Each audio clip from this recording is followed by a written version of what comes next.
Hello students, मैं रेखा कश्यप।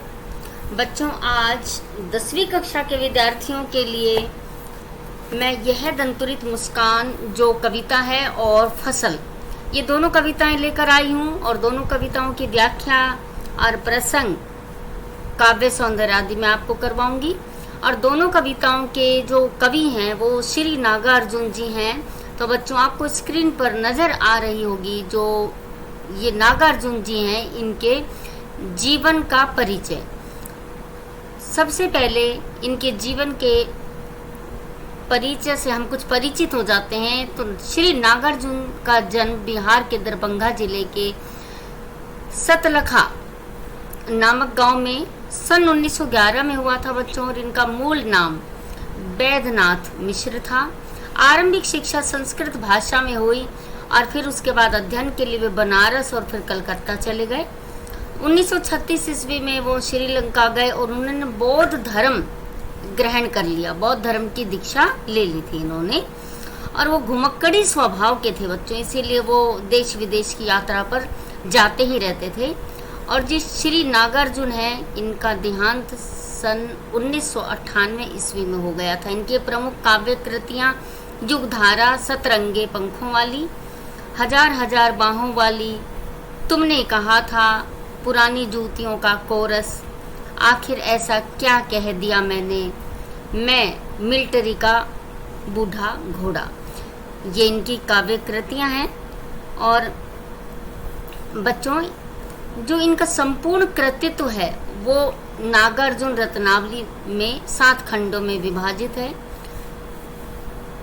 और बच्चों, इनकी जो ये कविता, यह दंतुरित मुस्कान, आपकी स्क्रीन पर आपको नजर आ रही होगी, यह दंतुरित मुस्कान। तो प्रसंग इसका होगा कि प्रस्तुत पद्यांश हमारी हिंदी की पाठ्य पुस्तक 36 भाग 2 में संकलित कविता यह दंतुरित मुस्कान से ली गई हैं। और पद्यांश अगर बोलेंगे तो लिया गया है। और इसके कवि श्री नागार्जुन जी हैं, जो इन पंक्तियों के माध्यम से शिशु, जो छोटा सा शिशु है और उसके नए नए दांत, छोटे छोटे नए नए दांत आए हुए हैं, तो उसकी सुंदर सी मुस्कान को अपने भावों में यहाँ व्यक्त करते हैं। तो व्याख्या में आपको बताती हूँ बच्चों कि तुम्हारी यह दंतुरित मुस्कान मृतक में भी डाल देगी जान, धुली दुसर तुम्हारे ये गात, छोड़ कर तालाब मेरी झोपड़ी में खिल रहे जलजात। तो बच्चों, यहाँ पर जो श्री नागार्जुन जी हैं, जो कवि हैं, वो कहते हैं कि हे शिशु, हे बच्चे, तुम्हारी जो छोटे छोटे दांतों की प्यारी सी दंतुरित मुस्कान है, इसे देखकर कौन प्रसन्न नहीं हो पाता, कौन ऐसा है जो प्रसन्न नहीं होता। तुम्हारी जो ये दंतुरित मुस्कान है, छोटे छोटे दांतों वाली है शिशु, इसको देखकर मृतक में भी जान डल जाती है। अर्थात मृतक से मतलब है कि कोई कठोर हृदय वाले भी खुश हो जाते हैं। जो मुस्कुराते नहीं है लोग, वो भी उसको देखकर मुस्कुराने लगते हैं, प्रसन्न हो जाते हैं। तो मृतक में भी जान डाल दी, ऐसी तुम्हारी है शिशु, तुम्हारी प्यारी सी मुस्कान है।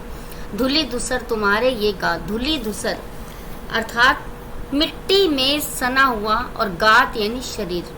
जब तुम मिट्टी में खेलते हो तो तुम्हारा शरीर मिट्टी में सन जाता है, और वो मिट्टी से सना हुआ शरीर छोड़ कर तालाब मेरी झोपड़ी में खिल रहे जलजात, जलजात अर्थात कमल। तो कवि कहते हैं कि जब तुम, हे शिशु, जब तुम मुस्कुराते हुए मिट्टी में खेलते हो, मिट्टी में लथपथ हो जाते हो, तो तुम्हारा शरीर सारा जो लथपथ हो जाता है, और फिर उसी मिट्टी में सने हुए तुम झोंपड़ी में आ जाते हो, तो ऐसा लगता है, तुम इतने खूबसूरत लगते हो मिट्टी में सने हुए, और ऐसा लगता है जैसे कमल का कोई फूल तालाब छोड़कर मेरी झोंपड़ी में खिलने आ गया हो। परस पाकर तुम्हारा ही प्राण पिघल कर जल बन गया होगा कठिन पाषाण। और कवि यहाँ पर कहते हैं कि तुम्हारा स्पर्श पाकर तो हर इंसान के अंदर प्राण लौट आते हैं, और पिघल कर जल बन गया होगा कठिन पाषाण। कहते हैं कि कोई कठिन पाषाण हृदय व्यक्ति, अर्थात जो पत्थर दिल व्यक्ति होता है, कठोर दिल का जो व्यक्ति होता है, जो किसी भी चीज़ से नहीं पिघल सकता, किसी बात से नहीं पिघल सकता, तुम्हारी मुस्कान को देखकर वो इतना पिघल गया होगा कि जल बन गया होगा। अर्थात तुम्हें, तुम्हारी मुस्कान और तुम्हें देखकर वो भी मुस्कुराने लगा होगा और प्रसन्न हो गया होगा।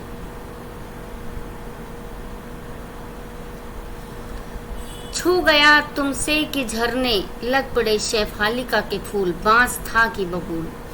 और यहाँ पर कवि कहते हैं कि हे शिशु, जब तुम मुस्कुराते हो, अपनी दंतुरित मुस्कान दिखाते हो, तो चाहे बांस का पेड़ हो चाहे बबूल का, तुम्हें छूने से शेफालिका के फूल झड़ने लग जाते हैं। तुम्हारी मुस्कान इतनी प्यारी है।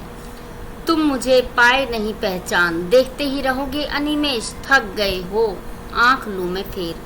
और कवि काफ़ी समय के बाद बच्चे के पास आते हैं और कहते हैं कि मैंने काफ़ी समय के बाद तुम्हें देखा है, तुमने मुझे पहली बार समझो देखा है, तो तुम मुझे पहचान नहीं पाए हो। अनिमेष अर्थात लगातार एकटक देखना, इसीलिए तुम मुझे एकटक देखे जा रहे हो। हे शिशु, तुम थक गए होगे, तुम तो आँख फेरोगे नहीं, इसलिए मैं ही आँख फेर लेता हूँ, क्योंकि तुम मुझे लगातार देख रहे हो और देखते देखते थक गए होगे। क्या हुआ यदि हो सके परिचित ने पहली बार, यदि तुम्हारी माँ ने माध्यम बनी होती आज, मैं न सकता देख, मैं न पाता जान। और कवि कहते हैं कि क्या हुआ यदि हम पहली मुलाकात में परिचित ना हो सके। तुमने मुझे देखा लेकिन तुम पहली ही मुलाकात में मुझे पहचान नहीं सके, तो कोई बात नहीं, लेकिन तुम्हारी माँ है ना हम दोनों के बीच में, तुम्हारी माँ ने हमारी मुलाकात करवाई है और वो हमारे बीच में माध्यम बनी हुई है हमारी मुलाकात का, हमारे परिचय का। तुम्हारी माँ न होती मैं ना तो तुम्हें देख पाता और ना ही हे शिशु मैं तुम्हें जान पाता। तुम्हारी है दंतुरित मुस्कान, धन्य तुम, माँ भी तुम्हारी धन्य।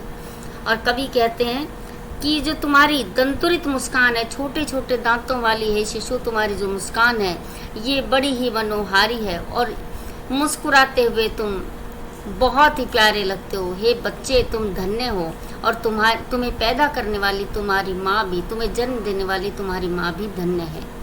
चिर प्रवासी मैं इतर में अन्य, इस अतिथि से प्रिय तुम्हारा क्या रहा संपर्क। कवि अब स्वयं के बारे में कहते हैं कि चिर प्रवासी यानी बहुत समय से दूर रह रहे, किसी दूसरे स्थान पर, किसी दूसरे देश में रह रहे व्यक्ति, और इतर यानी अन्य, अनजान।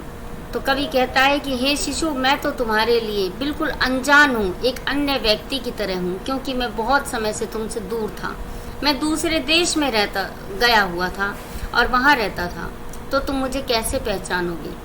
इस अतिथि से प्रिय तुम्हारा क्या रहा संपर्क। तुम्हारा हे प्रिय मुझसे संपर्क ही नहीं रहा, मुझसे मुलाकात ही तुम्हारी नहीं रही, तो तुम मुझे कैसे पहचानोगे। मैं तो तुम्हारे लिए अतिथि के समान ही हूँ ना। उंगलियां माँ की कराती रही हैं मधुपर्क, देखते तुम इधर कनखी मार और होती जबकि आंखें चार। और कवि कहते हैं कि तुम्हारी माँ के पास से तुम सदा रहे हो और तुम्हारी माँ ही तुम्हें मधुपर्क करवाती आई है, अर्थात पंचामृत खिलाती आई है, पंचामृत चटाती आई है। पंचामृत अर्थात बच्चों दही, मक्खन, दूध, घी, शहद आदि होता है, जो बहुत छोटे शिशु को ये चीज़ें दी जाती हैं।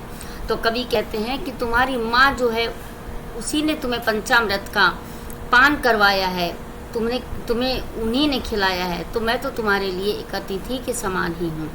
देखते तुम इधर कनखी मार और होती जबकि आंखें चार, तब तुम्हारी दंतुरित मुस्कान मुझे लगती बड़ी ही छविमान। और कवि कहते हैं कि हे शिशु, तुम मुझे तिरछी नज़र से देख रहे हो। कनखी मार अर्थात तिरछी नज़र से देखना, तुम मुझे बार बार तिरछी नज़र से देख रहे हो। और जब हम दोनों की आंखें चार होती हैं, अर्थात जब हम दोनों की नज़र मिलती है, तो तुम मुंह छिपा लेते हो अपनी मम्मी के, अपनी माता जी के पीछे।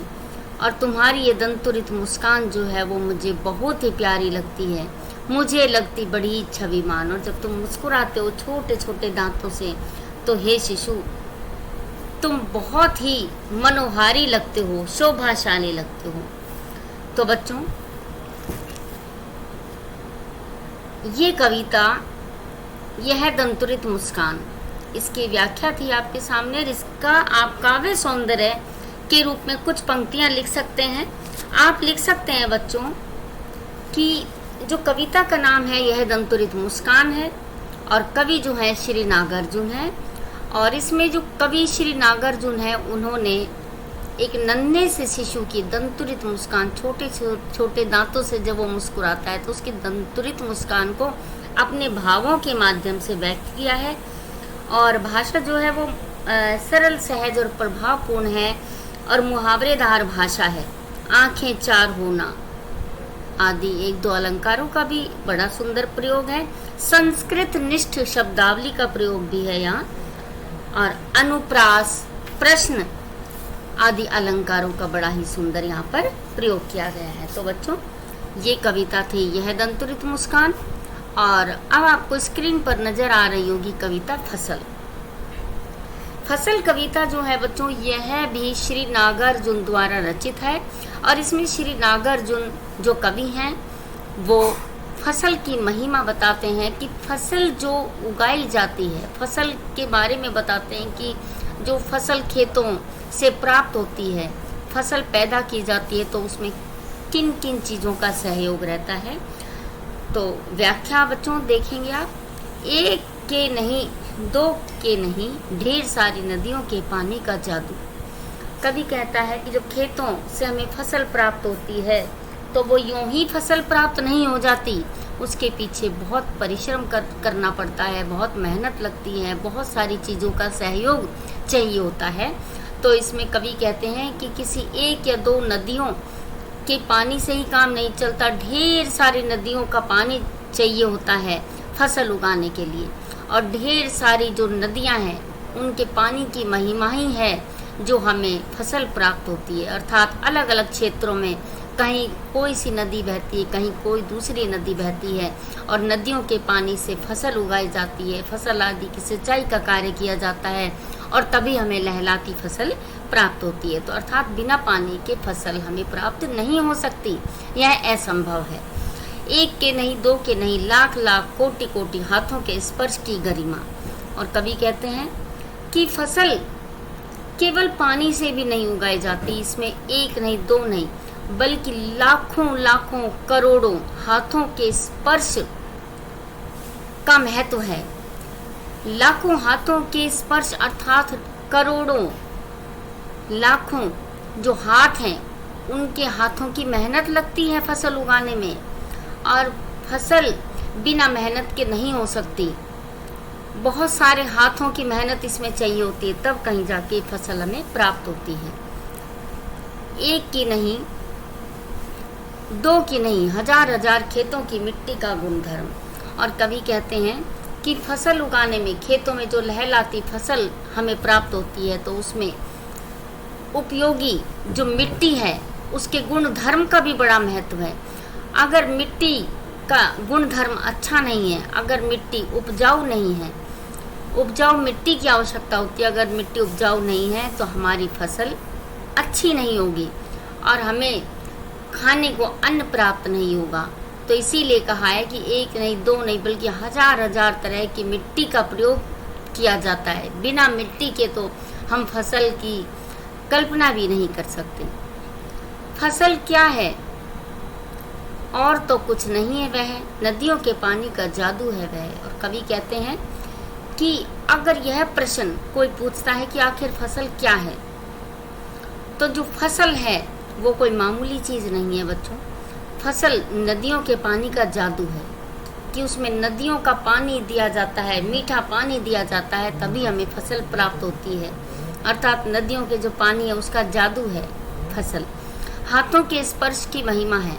और पहले भी बताया है बच्चों कि लाखों करोड़ों हाथों की मेहनत फसल उगाने में चाहिए। खेतों में जब लाखों करोड़ों हाथ काम करते हैं, बहुत सारे किसान, बहुत सारे मजदूर जब काम करते हैं, तब कहीं जाके खेतों में फसल प्राप्त होती है। भूरी काली संदली मिट्टी का गुणधर्म। और कवि कहता है कि उपजाऊ मिट्टी, जो उपयोगी मिट्टी जो है वो बहुत ज़्यादा ज़रूरी है। मिट्टी का गुण धर्म बहुत महत्व रखता है, और जहाँ उपजाऊ मिट्टी होगी वहीं अच्छी फसल हमें प्राप्त होगी। कहीं भूरी मिट्टी, कहीं काली मिट्टी, कहीं संदली मिट्टी की आवश्यकता होती है, और तभी फसल प्राप्त होती है। रूपांतर है सूरज की किरणों का। और कवि कहते हैं कि सूर्य की किरणें अगर हमें धूप ना दें, बदलते मौसम के कारण धूप भी आती है, हवा भी चलती है, सर्दी भी आती है, सारे मौसम का महत्व है फसल उगाने में। तो अगर सूरज की किरणें हमें धूप ना दें तो भी हमारी फसल पककर तैयार नहीं हो सकती। सिमटा हुआ संकोच है हवा की थिरकन का, और जो हवा चलती है मंद मंद हवा, उसका भी उतना ही महत्व है। तो अर्थात हवा, मिट्टी, सूरज की धूप, पानी और तरह तरह के लाखों करोड़ों हाथों की मेहनत, ये सारी चीज़ें चाहिए, तब कहीं जाके हमें बच्चों खेतों में फसल प्राप्त होती है। तो ये बच्चों छोटी सी कविता थी आपकी फसल, इसकी व्याख्या। और इसके काव्य सौंदर्य के रूप में आप लिख सकते हैं कि कविता का नाम फसल है, और कवि श्री नागार्जुन है, जो यहाँ पर फसल के बारे में उपयोगी जानकारी देते हैं और फसल के बारे में बताते हैं कि किन किन चीज़ों का सहयोग होता है, तभी हमें कहीं जाके खेतों में फसल हमारी लहलहाती है। पानी का जादू आदि कई चीज़ों का, मुहावरों आदि का प्रयोग किया है यहाँ पर। भाषा सरल, सहज और प्रभावपूर्ण है।